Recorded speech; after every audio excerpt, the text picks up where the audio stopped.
जयपुर नाम के शहर में तेजस अपनी पत्नी नीरू के साथ रहता था। पति पत्नी दोनों ही नौकरी करते थे। एक दिन तेजस गांव अपनी माँ के पास फोन करता है। हेलो, प्रणाम माँ। जीते रहो माँ, तुम दादी बनने वाली हो हैं? अरे वाह, ठीक है बेटा, मैं कल ही आती हूँ। जब माँ जी शहर पहुंची तो बेटे बहू ने बहुत अच्छे से स्वागत किया। लीजिए माँ जी, चाय। अरे गर्मा गर्म पकोड़े ले आओ माँ के लिए। नीरू रसोई में गई और 2 मिनट में ही पकोड़े ले आई। जी ये लीजिए।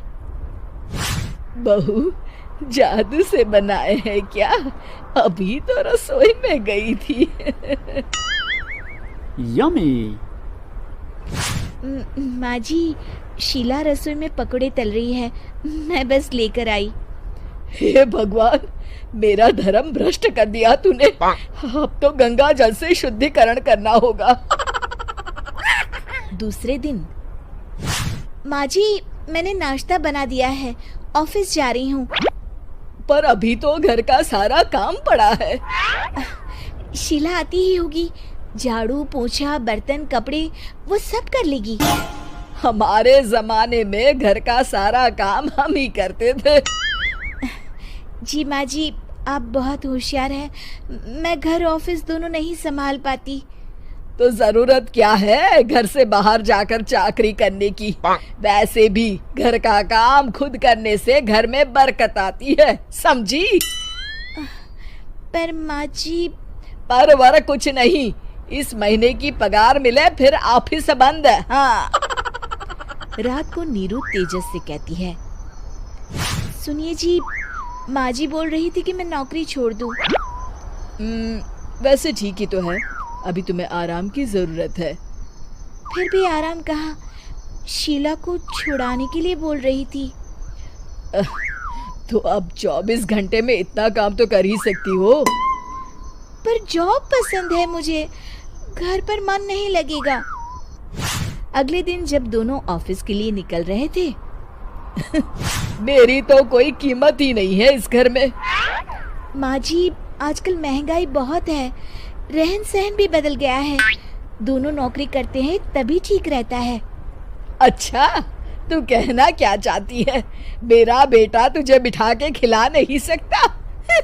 तू ही इस घर का खर्च चला रही है, हैं? नहीं माँ जी, मेरा वो मतलब नहीं था। मतलब खूब समझती हूँ, ये बाल धूप में सफेद नहीं किए मैंने। हाँ। अब तो ये रोज का काम हो गया था। तेजस भी रोज की झिकझिक से परेशान हो गया था। एक दिन उसने कहा, नीरू, वैसे भी तुम्हें मैटरनिटी लीव मिलने वाली है, तो अभी से ही छुट्टी ले लो। पर क्या, मेरी सैलरी अच्छी खासी है। आखिर नीरू ने रिजाइन कर दिया। जब बच्चा हुआ तो घर में सब बहुत खुश हुए। कुछ दिनों बाद तेजस फाइल देख रहा था। क्या हुआ तेजस, कुछ परेशान लग रहे हो? हाँ, वो हमारी जितनी सेविंग्स थी वो तो हॉस्पिटल में और छठी के फंक्शन में खत्म हो गई है नीरू। और अभी वैसे मंदी चल रही है तो मैं बोल रही थी कल मुन्ना को हेपेटाइटिस का टीका लगवाना है। नीरू, क्या पोस्टपोन नहीं कर सकते? नहीं जी, बिल्कुल नहीं। अब तेजस को समझ में आ रहा था कि उससे गलती हुई है। पैसों की कमी का असर घर के माहौल पर भी पड़ रहा था। अगले दिन, बेटा मेरा चश्मा और ये दवाइयाँ ले आना, पर्चा देते हुए माँ जी ने कहा। जी। तेजस, मुन्ना के लिए दूध का डिब्बा और डायपर भी ले आना, और ये किराने के सामान की लिस्ट है, इसे भी लाना है। तेजस गुस्से में लिस्ट मरोड़कर फेंकता है और चिल्लाता है, पैसे क्या पेड़ पर उगते हैं? ये ले आना, वो ले आना। अरे पर ये जरूरत का सामान ही है।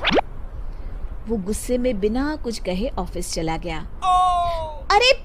अरे लंच तो ले जाइए। नीरू दौड़कर डिब्बा पकड़ाती है। एक दिन खाना खाने के बाद, नीरू,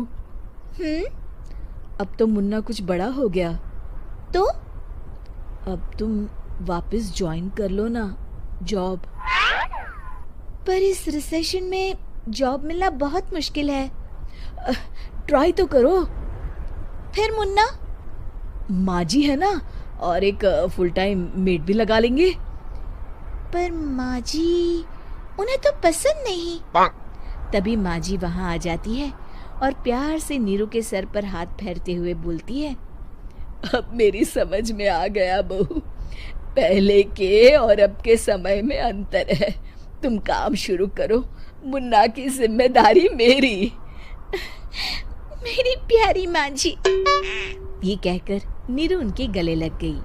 शिक्षा, परिवर्तन संसार का नियम है, हमें भी समय के साथ चलना चाहिए। उम्मीद है कि आपको हमारी ये कहानी पसंद आई होगी। कृपया हमारे चैनल को सब्सक्राइब करें और सभी अपडेट्स के लिए बेल आइकन जरूर क्लिक करें। और हाँ, वीडियो लाइक और शेयर करना मत भूलिएगा। Bye bye.